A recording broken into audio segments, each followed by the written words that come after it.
누가복음 16장 19절부터 31절까지 말씀입니다. 우리 찾아서 교독하겠습니다.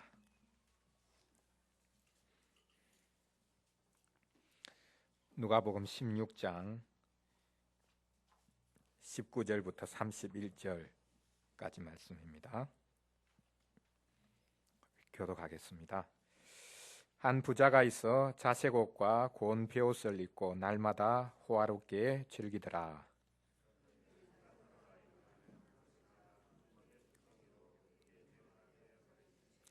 그 부자의 상에서 떨어지는 것으로 배불리려 한데 하매 심지어 개들이 와서 그 헌대를 핥더라.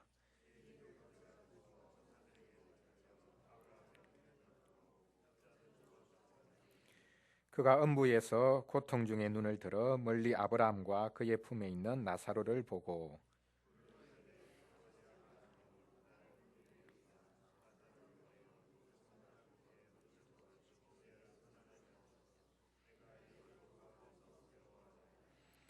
아브라함이 이르되 예, 너는 살았을 때에 좋은 것을 받았고 나사로는 고난을 받았으니 이것을 기억하라. 이제 그는 여기서 위로를 받고 너는 괴로움을 받느니라.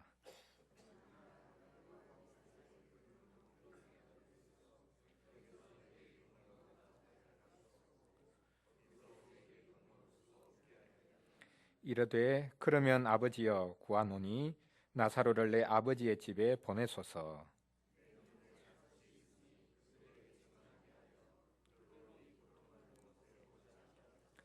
아브라함이 이르되 그들에게 모세와 선지자들이 있으니 그들에게 들을지니라.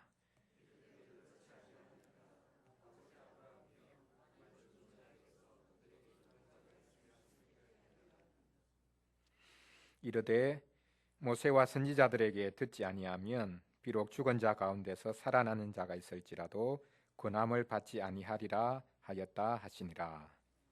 아멘. 오늘 본문은 우리가 너무나 잘 아는 부자와 나사로의 비유입니다. 부자와 나사로의 비유가 우리들에게 무엇을 말씀하고 있습니까? 오늘 같이 우리가 사후의 상태, 사람의 사후의 상태에 관해서 하이델베르크 요리문답이 신앙고백서가 가르치고 있는 내용을 우리가 살펴보려고 하는데요. 사람이 죽고 난 다음에 어떤 일이 벌어지는가, 그것에 관해서 성경이 기록하고 있는 내용 중에 가장 생생하고 또한 가장 우리들에게 분명하게 가르쳐주는 말씀 중에 하나가 오늘 우리가 같이 읽었던 본문 말씀입니다. 그런데 이제 이 말씀이 문제가 되죠. 왜냐하면 비유입니다.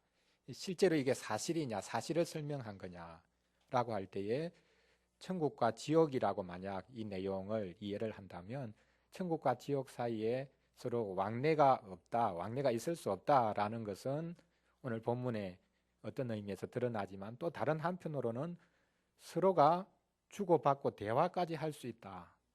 이것이 진짜 사실적인 표현이냐, 그렇지 않으면 말 그대로 비유적인 하나의 비유에 불과하고 상징적인 그런 표현에 불과한 것이냐. 사실이 아니라면 오늘 본문을 가지고 사람이 죽은 이후에 즉시로 그 영혼이 천국에 가든지 지옥에 가든지 가고 그렇게 해서 완전히 나누어진 상태로 살아간다라는 것을 증명할 수가 없거든요. 오늘 본문을 가지고 천국이 있다, 지옥이 있다, 즉시 죽은 이후에 이런 양쪽 세계로 나뉘어진다라고 그렇게 명확하게 말을 하기가 힘든 상황입니다. 그러나 오늘 본문을 통해서 예수님께서 비유로 말씀하셨지만 분명하게 가르치신 바가 있습니다. 그것은 이 세상에서 하나님께서 이미 주신 말씀이다. 그 말씀대로 살아가지 아니할 때에 사후에 겪게 되는 일이 있다. 그것을 우리에게 분명하게 말씀해 주고 있습니다. 이 두 사람이 다 오늘 비유를 잘 살펴보면 하나님을 믿는 유대인입니다. 부자가 지옥에 가서 천국에 있는 아브라함을 향해서 말합니다. 아버지여. 아브라함을 아버지로 불렀으니 이 부자는 이방인이 아닙니다. 하나님을 안 믿는 사람이 아닙니다. 유대인입니다. 아브라함을 자기의 조상으로 아버지로 섬기고 있는 유대인이죠. 말씀을 잘 알고 있습니다. 그래서 아브라함이 분명히 이야기하지요. 너가 지금까지 들었던 말씀, 그것을 너가 어떻게 받았고 어떻게 그 말씀을 가지고 생활했느냐, 그것을 지금 가지고 묻는 것입니다. 부자로 살았다는 것 자체를 문제 삼는 게 아니죠. 하나님의 말씀을 이미 받았고 그 말씀이 생명을 주는 말씀이라는 것을 받았는데 그 말씀을 가지고 너가 어떻게 생활했느냐, 그 말씀을 가지고 너의 현실에서 너의 문 앞에 있는 거지를 어떻게 대했느냐, 그것을 가지고 지금 묻고 있습니다. 반대로 이 부자의 집 앞에서 늘 이제 구걸했던 이 거지, 이제 나사로라고 분명하게 표현을 하고 있는데 부자의 이름은 드러나지 않습니다. 그런데 이 거지는 나사로라고 분명히 이름이 언급되어 있죠. 이것도 아주 분명하게 우리에게 시사하는 바가 있지 않습니까? 하나님께서 아시는 자가 있고 아무리 부자고 이 땅에서 권세가 있고 명예를 누리고 그 이름이 있는 사람이라 할지라도 하나님께서는 그를 모르신다는 것이죠. 그래서 이름이 등장하지 않습니다. 부자와 나사로, 이것이 얼마나 시사적인 그런 비유고 표현인가라는 것을 알 수 있습니다. 그러면 나사로는 어떻게 해서 아브라함의 품, 천국에 갈 수 있었을까? 본문에 명확하게 드러나는 것은 없습니다. 가난했기 때문에 천국에 갔다, 그렇게 말하면 이제 해방신학이 되고 민중신학이 되죠.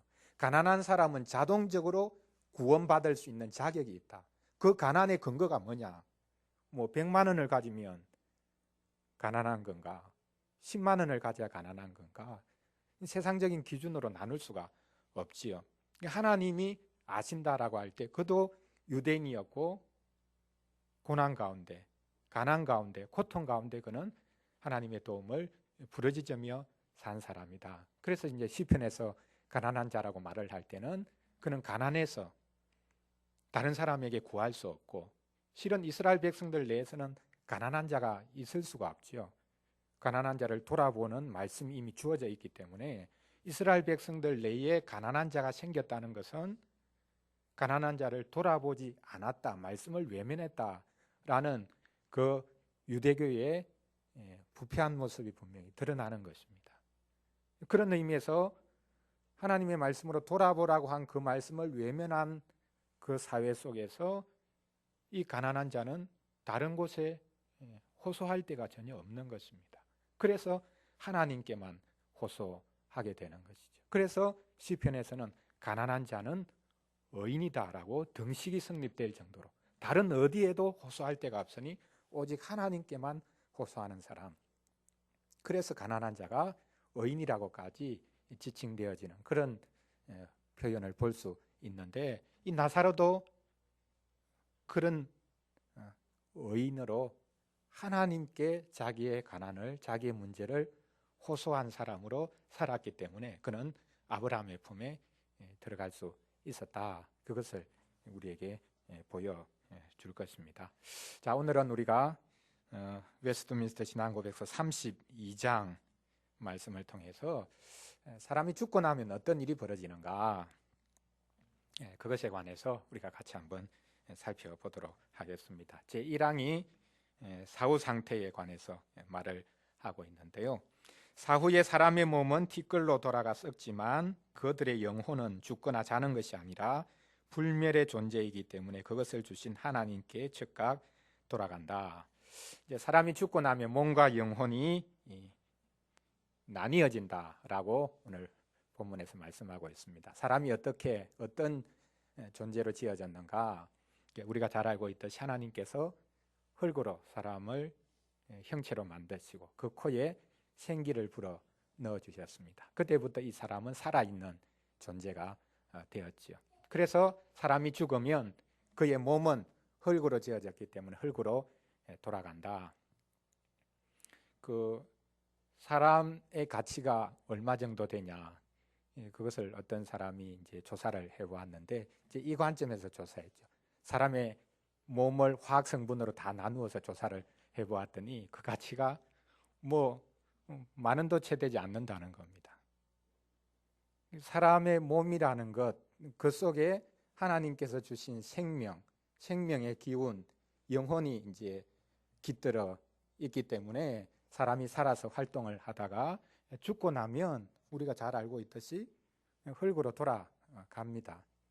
장례식의 과정을 아무리 거창하게 치르고 그렇게 한다 할지라도 모든 인생은 다 흙으로 그 몸이 육체가 돌아갑니다. 그것을 여기 먼저 이제 지적을 하고 있는데요. 하나님께서 흙으로 인생을 지으셨다. 하나님께서 그 생기를 거두어 가시면 한순간에 그 사람은 죽어서 흙으로 돌아가는 인생이 된다. 그러나 사람은 짐승과 다르죠. 짐승의 육체와는 다릅니다. 왜냐하면 하나님께서 사람에게 영혼을 지어서 넣어주셨기 때문입니다. 이 영혼이 그러면 언제 지어졌는가? 그 신학자들은 쓸데없는 그런 논쟁들을 많이 만들지요. 그 몸도 마찬가지입니다. 우리의 몸이 언제 지어지는가? 그 어머니의 그 태 속에서 몸이 육체가 지어지지요. 그러면 그 사람의 영혼은 그 육체가 만들어지는 그 순간에 하나님께서 미리 만들어 놓았던 영혼을 그 육체 속에 집어넣어 주시느냐?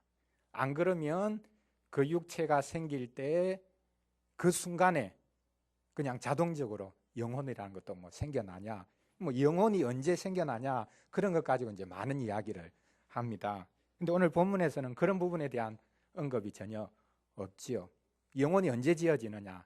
각 개인의 영혼이 처음부터 그렇게 만들어져서 있었느냐? 그렇지 않으면 하나님께서 언제 사후에 그것을 만드시느냐? 그런 부분에 대한 언급은 전혀 하지 않고 사람이 짐승과 달리 육체와 영혼으로 분명히 지어졌다. 그런데 죽는 순간에 육체는 흙으로 돌아가지만 영혼은 여기 본문에 나와 있듯이 그것을 주신 하나님께로 즉각적으로 돌아간다. 왜 이 표현을 하고 있느냐 하면요. 당시에 지금도 마찬가지겠지만 영혼은 안 믿는, 영혼을 믿지 않는 사람도 많이 있겠지만 예수님 당시 이 헬라 문화권 속에서는 영혼의 존재는 기정사실로 생각했습니다. 그리고 몸뿐만 아니라 영혼의 분명히 존재하고 더 나아가서 영혼이 가장 고상하고 중요한 거다. 몸이라는 것은 오늘 표현에 나와 있듯이 흙으로 티끌로 그냥 돌아간다, 없어진다, 사라진다. 이것은 누구나 다 믿었습니다. 그래서 반대로 사람에게 중요한 것은 영혼인데 영혼은 영원히 불멸하는 존재다. 이것이 기독교가 아니라 헬라 사람들이 믿었던 내용입니다. 그래서 오늘 본문에 보면 영혼이 불멸의 존재다라고 하는 이것은 우리가 좀 깊이 생각해 볼 필요가 있는데요. 이 표현은 기독교적인 표현이라기보다는 실은 헬라적인 표현입니다. 영혼 불멸 사상. 기독교에서 출발한 게 아니고요. 헬라 이교적인 사회, 물론 헬라 이교적인 사회라고 하니까 전혀 믿음이 없다라고 말을 하면 안 되는데 그들도 믿음이 많았죠. 믿음이 풍성했습니다. 그 대표적인 표현이 바로 이 영혼은 불멸한다라는 사상이었습니다. 자, 우선 그것을 생각을 하고요. 영혼이 불멸한다 이렇게 당시 헬라 사회 속에서는 믿었는데 영혼이 불멸하는 것이 도대체 어떤 모습이냐, 어떤 상태냐, 그것에 대한 다양한 이해가 있습니다. 영혼 자체를 부인하는 사람들도 있고, 영혼이 불멸하는데 사람이 죽고 난 다음에 그 영혼은 그러면 어떻게 되는 것이냐, 그것에 대해서 오늘 본문에 나와 있듯이 영혼이 완전히 사라진다. 이 땅에 있을 때는 몸과 영혼이 같이 있다가 죽는 순간에 영혼이 사라져 없어진다. 그렇게 믿는 사람들도 있었고요. 또 다른 하나는 영혼은 잠을 잔다. 영혼은 어느 순간에 그 활동을 완전히 중지한다. 그렇게 믿는 사람들이 있었습니다. 그것에 대해서 우리 기독교적인 표현, 기독교적인 신앙은 뭐냐 하면 사람의 영혼은 헬라 사상과 똑같은 표현인지 모르겠지만 죽거나 자는 것이 아니라 영혼은 불멸의 존재다. 영혼만이 실은 불멸의 존재가 아니지요. 더 정확하게 표현해 보자면 사람의 몸이 영원히 존재하는 불멸의 존재로 하나님께서 이미 우리에게 지어주셨습니다. 몸 자체가 썩어서 티끌로 돌아가서 없어지지만 그것은 일시적인 거죠. 마지막에 부활이 있으니까요. 그런 의미에서 영혼만이 불멸의 존재가 아니라 우리의 몸을 하나님이 지어주셨을 때는 어느 순간에 쓰다가 폐기 처분해버리고 없애버리는 것이 아니라 그 몸을 하나님께서는 계속 하나님과 더불어 영원히 교제하는 그런 몸으로 허락해 주셨다라는 것입니다. 그러나 일시적으로는 죽고 나면 몸은 썩어서 없어지고 영혼은 즉시로 죽는다든지 사라진다든지 잠을 잔다든지 그렇게 하는 것이 아니라 하나님이 계신 그곳으로 간다. 물론 믿지 않는 자들의 상태는 또 분명히 다르다. 그것을 여기서 언급을 하고 있습니다. 그러면 이제 이게 이제 우리에게 있어서 이제 중요한 문제가 될 수 있는데요. 도대체 영혼이 가는 곳이 어디냐? 하나님을 믿는 사람의 영혼은 하나님께로 즉시로 이제 간다고 했는데 그곳은 우리가 영원히 살게 된 천국인가? 또 정반대로 믿지 않는 사람들은 그러면 동일하게 죽어서 육체는 썩어지지만 그 영혼은 살아서 가는 곳이 있을 것인데 그것이 이제 오늘 이제 부자와 나사로의 비유에서 말하는 것처럼 지옥이다, 음부다라고 그렇게 이제 말을 할 수 있는데 이 음부와 지옥이 같은 곳이냐? 또 반대로 믿는 사람의 영혼이 가는 그곳, 천국, 그것이 영원히 우리가 살게 될 바로 그 천국을 말하는 것인가? 잠시 사후 상태, 중간기 상태에 머무르는 곳은 영원히 우리가 살게 될 지옥과 천국과는 다른 곳일 것이다. 이렇게 말을 하는 분들이 있습니다. 예를 들어서 여기 누가복음 23장 43절에 보면요. 예수님께서 강도, 십자가에 같이 못 박힌 한편 강도에게 마지막 말씀하는 게 있죠. 오늘 너가 나와 함께 낙원에 있을 것이다. 그러면 이제 지금 예수님께서 하시는 이야기가 죽으면 즉시로 예수님께서 가시는 곳이 있고 그곳에 이 강도도 같이 있게 될 것이라 그렇게 말을 했죠. 그런데 낙원에 있게 될 것이다 라고 했기 때문에 이곳은 영원히 우리가 머무르는 천국이 아니라 중간 다른 어떤 장소, 낙원일 것이다. 그래서 낙원과 천국을 구분을 하고 또한 음부와 지옥을 구분하고자 하는 그런 생각들을 가진 분들이 있습니다. 그 성경적으로 분명하게 이제 나타나는 것은 아닌데요. 이제 그 다음에 한번 표현하고 있는 것을 보십시오. 우리가 굳이 이렇게 중간기 상태, 사후에 머무를 곳, 영원히 가게 되는 곳을 영원히 주님과 함께 거하게 될 자들, 주님과 영원히 떨어지게 될 자들, 그들이 가게 될 그곳과 나눌 이유가 있는가라는 것입니다.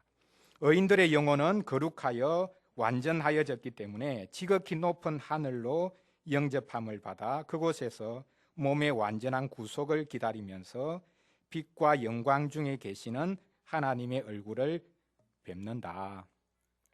여기서 분명하게 표현하는 바는 뭡니까? 죽는 즉시로 우리의 영혼, 믿는 자의 영혼은 하나님을 뵙는다. 하나님이 계신 그곳으로 가서 그분을 뵙는다.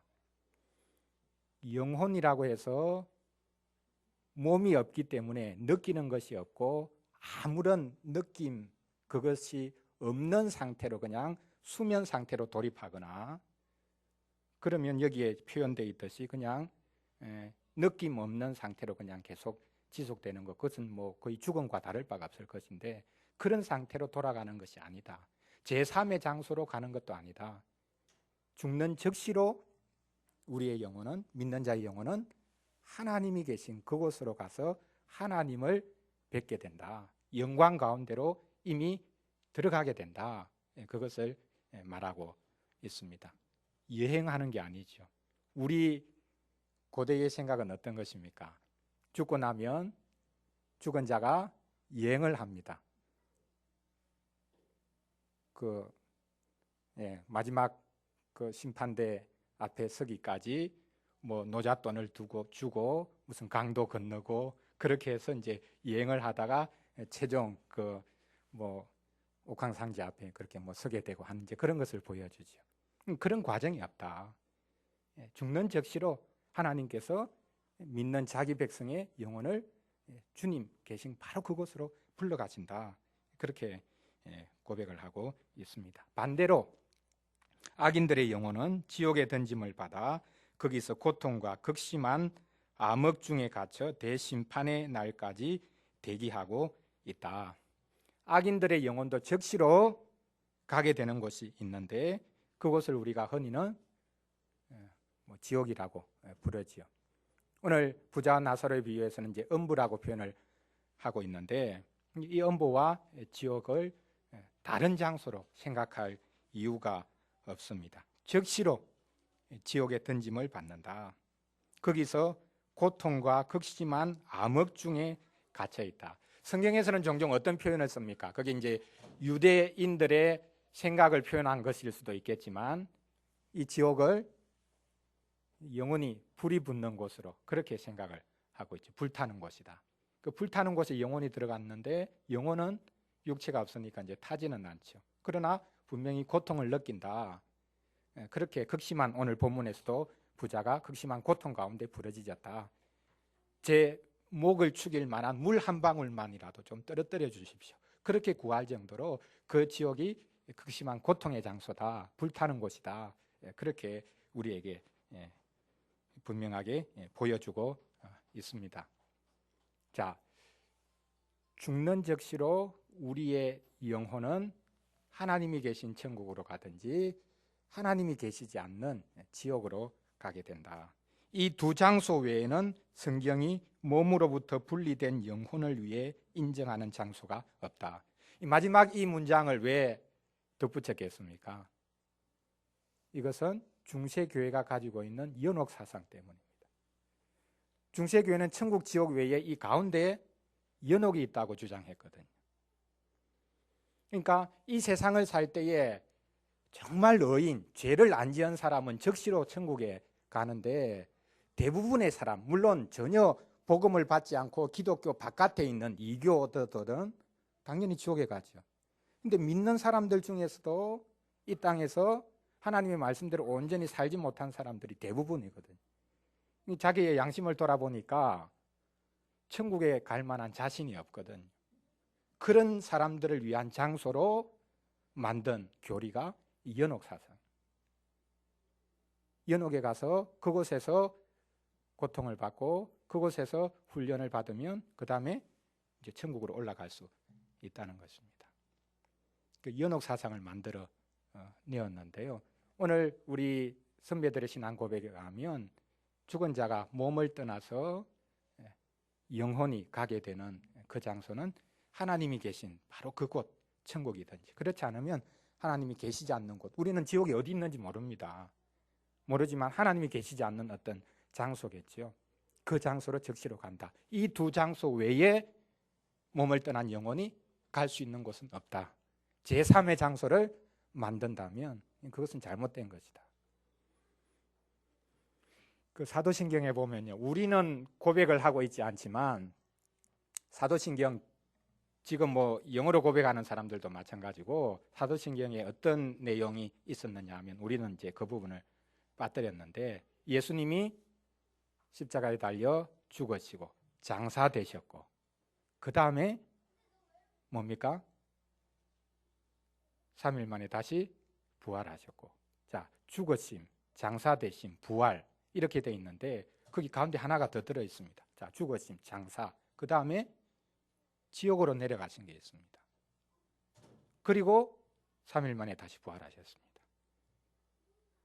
이게 원래 사도신경에는 있었습니다. 지금도 있고요. 근데 우리는 그것을 뺐거든요. 왜? 이게 이제 문제가 될 수 있으니까. 이게 쉽게 말하면 로마 천주교회가 가지고 있는 연옥 사상이 아니냐, 그렇게 이제 말을 할 수밖에 없는 그런 오해 문제가 있을 수밖에 없는 이제 문구거든요. 예수님이 지옥에 가셨다. 십자가에서 돌아가셨고, 그 다음에 무덤에 장사되셨고, 그 다음에 지옥에 내려가셨고, 그 다음에 3일 만에 부활하셨다. 순서적으로 보면 어떻게 됩니까? 예수님이 죽으신 3일 기간 동안에 지옥에 계셨다. 이런 표현이 될 수 있죠. 예수님이 실제로 지옥에 내려가셨을까요? 베드로전서 3장 말씀해 보면 그 비슷한 표현이 있는데, 그가 영으로 옥에 가서 저들에게 전파하셨다. 전도하셨다. 그러니까 예수님이 3일 동안 어디 계셨냐? 육체는 무덤에 계셨겠죠. 그럼 예수님의 영혼은 어떻게 되셨겠습니까? 영혼이 하늘나라로 가셨다. 그게 아니라 하늘나라로 가신 게 아니라 지옥으로 가셔서, 쉽게 말하면 이제 음부로 가서, 연옥으로 가서 그곳에 가 있는 사람들에게 전도를 했다는 겁니다. 그래서 그곳에 있는 사람들을 천국으로 다 보내기 위해서. 자, 맞습니까? 사도신경에까지 있는 표현입니다.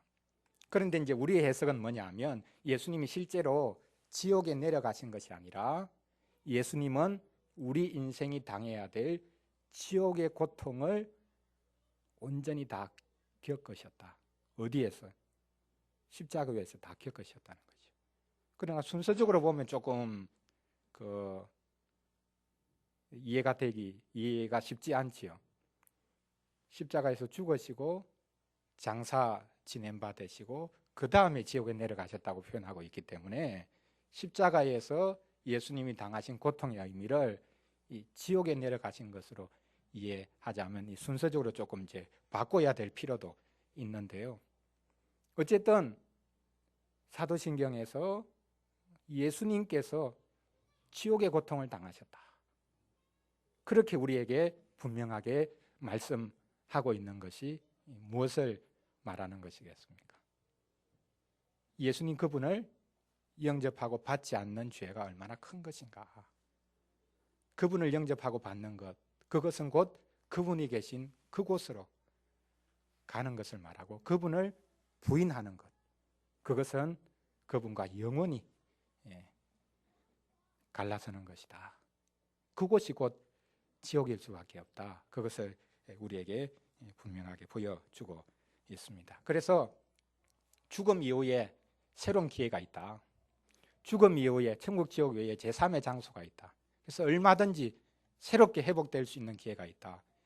그것이 참 사람에게 희망을 주는 그런 표현이 될 수 있을지 모르겠지만, 그러나 우리는 이제 살아있을 동안에 하나님께서 그리스도를 보내주신 이 은혜를 굳게 붙잡는 것, 이것 외에 우리에게 또 다른 기회는 없다. 그것을 우리 선배들은 분명히 고백을 했고, 이것이 또 우리가 붙잡아야 될 바임을 우리가 다시 한 번 더 확인하면 좋겠습니다. 자, 그러면 이제 이 중간 상태, 죽고 난 다음에 몸과 영혼이 이제 분리가 됩니다. 몸은 땅으로 들어가서 이제 썩게 되고, 영혼은 천국과 지옥으로 그렇게 가게 됩니다. 그러면 그런 상태로 영혼이 계속되는가? 그것은 아니죠. 주님이 다시 오셔서 죽은 자들을 부활시키시는 그날이 있습니다. 그것을 2장에서 다음과 같이 이제 표현을 하는데요. 세상 끝날에도 여전히 살아있는 자들은 죽지 않고 변화된다. 이미 죽은 자들은 모두 몸이 비록 다른 성질을 갖게 되겠지만 다시 자기들의 영혼과 영원히 결합한 이전의 같은 몸으로 부활한다. 분리가 되었다가 다시 결합되는 때가 온다는 것입니다. 그때가 언제냐? 예수님이 다시 이 땅으로 오시는 때다. 그러면 이 부활이 있을 것을 우리가 어떻게 합니까? 어떻게 할 수 있습니까? 이것은 우리 경험 바깥의 일 아닙니까? 죽음조차도 우리는 온전히 경험하지 못하지, 우리 자신이. 그런데도 불구하고 그 이후의 세계에 대해서, 사후 세계에 대해서 우리는 고백을 하고, 또 부활이 있게 될 거다, 그것도 이제 고백을 하는데, 이것을 우리가 어떻게 알 수 있습니까? 신앙 고백서는 그걸 증명하려고 하지 않지요. 기정사실로 생각합니다. 무엇 때문이겠습니까? 예수님에 대한 믿음 때문이겠죠. 예수님이 인간의 몸을 입고 이 땅에 오셨고, 그 몸으로 죽으셨고 바로 그 몸으로 살아나셨기 때문에 우리는 부활을 인정할 수밖에 없는 것이죠. 우리와 똑같은 몸으로 이 땅을 사셨다가 죽으시고 부활하셨기 때문에 우리는 그분에게 속한 자이기 때문에 영광의 부활을 하고 그분에게 속하지 않은 자들은 심판의 부활로 일어날 수밖에 없다. 그래서 사라지고 죽음으로 끝나고 없어지는 것이 아니라 영혼의 불멸을 믿는다 할지라도 그 영혼이 그러면 어떻게 살게 될 거냐? 이 땅과 다른 어떤 이데아 세계에서 영원히 그 영혼들이 살아가는 것으로 그렇게 결말이 나느냐? 그것이 아니라 하나님께서 지으신 우리의 몸, 그것이 이 땅에서 썩어지지만 다시 영혼과 합쳐져서 부활하게 되는 그런 날이 있다. 이것이 우리가 믿는 바다라고 고백을 하고 있습니다. 자, 그러면 이제 한 가지요. 부활의 상태가 어떤 상태냐? 그것을 이제 우리가 이제 이해할 필요가 있는데요. 오늘 본문에 보면 죽은 자들은 모두 다시 이제 살아납니다. 그런데 한 가지 덧붙이는 게 있죠. 몸이 비록 다른 성질을 갖게 되겠지만 부활했을 때 우리의 몸의 상태는 지금 현재 몸의 상태와는 다르다는 것입니다. 그게 어떤 모습일지는 우리가 잘 모릅니다. 아마도 예수님께서 부활하신 이후에 행하셨던 모습을 보면 우리도 그와 같을 것이다 라는 것 정도는 알 수 있겠죠. 부활하신 이후에 예수님은 몸을 가지고 계셨습니다. 그럼에도 불구하고 예전의 몸과는 다른 몸이었죠. 제자들이 문을 잠그고 있는데 갑자기 쑥 들어오시지 않습니까? 그 변화된 몸이라는 것 우리가 알 수 있죠. 우리의 몸은 한 장소에서 다른 장소에 동시에 존재할 수 없지 않습니까? 예수님의 몸은 그런 몸과는 다른 몸이셨다. 그렇게 우리의 몸은 변화될 거다. 변화된 상태로 우리의 몸이 하나님 그분께로 가게 된다. 영혼만이 불멸하는 것이 아니라 처음에 말씀드렸듯이 우리의 몸이 불멸하는 존재로 하나님과 더불어 영원히 살게 된다. 그때는 지금 우리가 겪고 있던 모든 육체적인 고통, 질병, 눈물, 탄식 그것을 다 벗고 정말 영광스러운 몸으로 변화되어서 하나님과 더불어 영원히 살아가게 된다. 그것을 우리가 고백합니다. 이것은 이제 구약 시대 때도 희미하게나마 나타났는데요. 욥기 19장 여기 관련 성경 구절로 26절, 27절 언급을 하고 있는데 욥이 고통 속에서 이제 부러지셨던 것 중에 하나가 바로 이겁니다. 내가 나의 육체 밖에서 하나님을 보리라. 쉽게 말하면 이제 자기 육체는 지금 어느 순간에 죽음을 맞이하게 될 것이고 그래서 썩어지게 될 건데 내 육체 밖에서 하나님을 본다. 그는 뭐 내 영혼이 하나님을 볼 거다. 그런 표현일 수 있지만 결국은 그가 사후세계를 인정한 것이고 자기의 이 고통받는 육체 너무너무 고통스러워서 오히려 자기 목숨을 스스로 끊는 것이 낫겠다고 생각할 수밖에 없는 그런 상황의 몸을 가지고 있다 할지라도 마지막 날에는 이 내 몸이 변화되어서 하나님 그분을 뵙게 될 거다. 그런 희미하게나마 이 믿음을 그가 고백하고 있는 것을 볼 수 있습니다. 이것이 우리에게 어떤 위로가 되는 것입니까? 우리의 몸이 다시 부활하게 될 거다. 그 부활의 상태는 이전에 우리의 모든 연약함을 완전히 극복한 죄를 완전히 극복한 그런 몸이 될 거다. 그것이 우리에게 어떤 위로가 됩니까? 우리의 연약함을 지금 안고 끝까지 인내하며 살아갈 수 있는 용기를 우리에게 주는 것이겠죠. 지금 장애를 가진 분들 그리고 평생 벗어날 수 없는 그런 고질병을 안고 살아가는 분들 또 심지어 어떤 경우에는요 우리의 자녀 중에 어릴 때에 목숨을 잃은 우리의 자녀들, 태중에서 목숨을 잃은 자녀들, 그런 자녀들까지도 주님께서 다시 살려내셔서 우리가 같이 만나게 되고 하나님 그분 앞에서 같이 영광을 누리게 될 거다.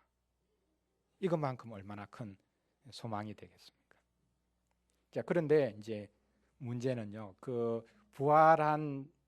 부활시킬 때의 상태는 어떤 상태일까?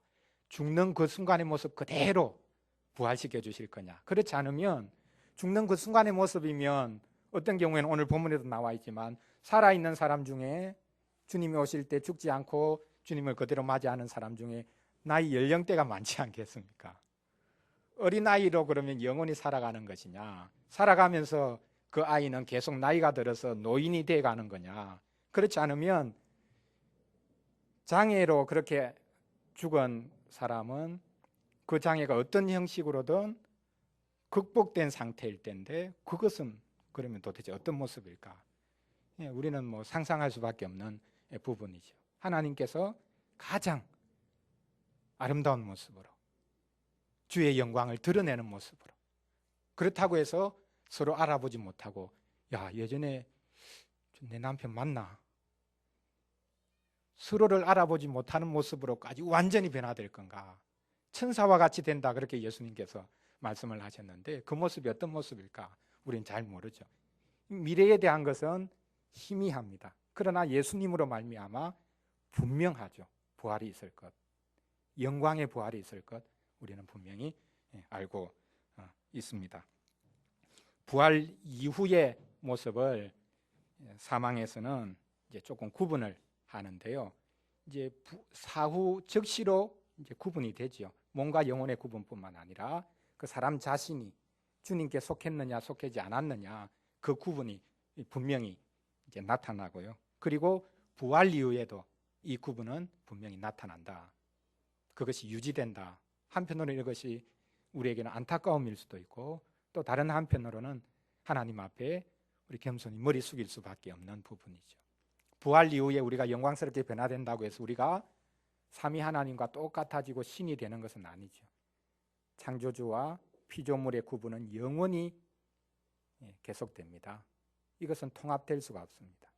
그리고 마지막 부활 이후에 표현되어 있듯이 주님을 영접했느냐 영접하지 않았느냐, 이 구분, 이것도 통합될 수가 없다. 그래서 이렇게 이제 표현을 합니다. 불의한 자들의 몸은 그리스도에 의해 다시 살아 치욕을 당하며 의인들의 몸은 그리스도의 성령께서 다시 살리셔서 존귀하게 된다.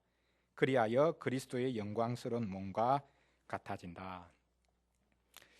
그 믿지 않는 분들에게는 참 이게 가장 큰 그 정오의 요소가 되겠죠. 죽고 나면 끝이지 죽은 자를 살려내 가지고 심판하겠다, 이게 말이 되냐? 뭐 부관 참시하는 것도 아니고요. 죽으면 죽은 것으로 끝내야지 왜 죽은 자를 살려가지고 또 심판을 하겠다고 하는 거냐? 그 하나님의 그 의미 앞에, 그리고 특별히 이 부분은 다른 것으로 이해될 것이 아니라 하나님께서 예수님을 보내어 주신 것, 그것으로 묵상하고 우리가 살필 수밖에 없는 그런 부분일 것입니다. 우리의 이성적인 논리로 받아들이기가 쉽지 않고 어떤 것으로도 이 부분을 우리가 수긍하기가 쉽지 않을 텐데, 예수님을 이 땅에 보내신 것, 그분을 우리의 죄를 위해서 십자가에 달려 돌아가게 하신 것, 그리고 그분을 다시 살려내신 것, 이 관점에서 이 사후의 상태, 또 부활의 모습, 부활 이후에 벌어질 일, 이것을 이해할 수밖에 없을 것입니다. 믿는 우리에게는 참으로 하나님의 크신 긍휼 앞에 무릎을 꿇을 수밖에 없게 하고, 하나님을 부인하는 이들에게는 하나님의 의미가 나타날 수밖에 없는 이 마지막 모습, 이것을 생각하면서 우리가 더더욱 주님을 꼭 붙잡는 은혜가 있고, 또한 이 말씀으로 큰 위로를 우리가 받을 수 있어야 되겠습니다. 우리 같이 기도하고 마치도록 하겠습니다. 우리가 희미한 것을 가지고 아는 것처럼 이렇게 저렇게 떠벌려서는 안 되겠지요. 그러나 우리는 분명히 아는 자들입니다. 왜냐하면 예수님을 우리가 알기 때문입니다. 예수님이 인간의 몸을 입고 이 땅에 오셨다는 것. 그래서 그분이 우리의 모든 죄를 위해서 십자가 달려 돌아가셨다는 것. 그리고 그분이 몸으로 부활하셨다는 것. 그것을 알기에 용서가 있고 또한 부활이 있다. 또 그분을 영접하는 것이 얼마나 큰 복이요, 아니 유일한 복이요, 또 그분을 거부하는 것, 그것이야말로 얼마나 큰 죄악인가라는 것을 우리가 알 수 있습니다. 연옥이 있고 모든 사람들이 결국에는 천국 가게 돼 있다면 예수님이 이 땅에 오실 이유도 없으셨겠죠. 우리가 주님을 통해서 모든 것들을 바르게 파악하고 겸손히 주님께 엎드리는 자들이 될 수 있도록 도와주시기를 원합니다. 인간적인 생각으로 판단하고 행동하는 어리석은 자들이 되지 않고 나의 이해로 또 나의 감정으로 받기 힘든 부분이라 할지라도 하나님께서 하시는 말씀, 또 하나님이 보내신 그리스도, 그분을 온전히 믿고 받는 주의 백성으로 설 수 있도록 도와주시옵소서. 그것이 우리에게 얼마나 많은 고통을 주는 것이라 할지라도 그 주님의 말씀을 끝까지 품는, 또 우리에게 주신 참 소망을 붙잡는, 부활의 소망 없는 자들, 그런 자들은 믿는 것이라고 볼 수 없는 것일 텐데 우리에게 참 믿음을 허락하여 주시옵소서. 이 시간 같이 기도하겠습니다.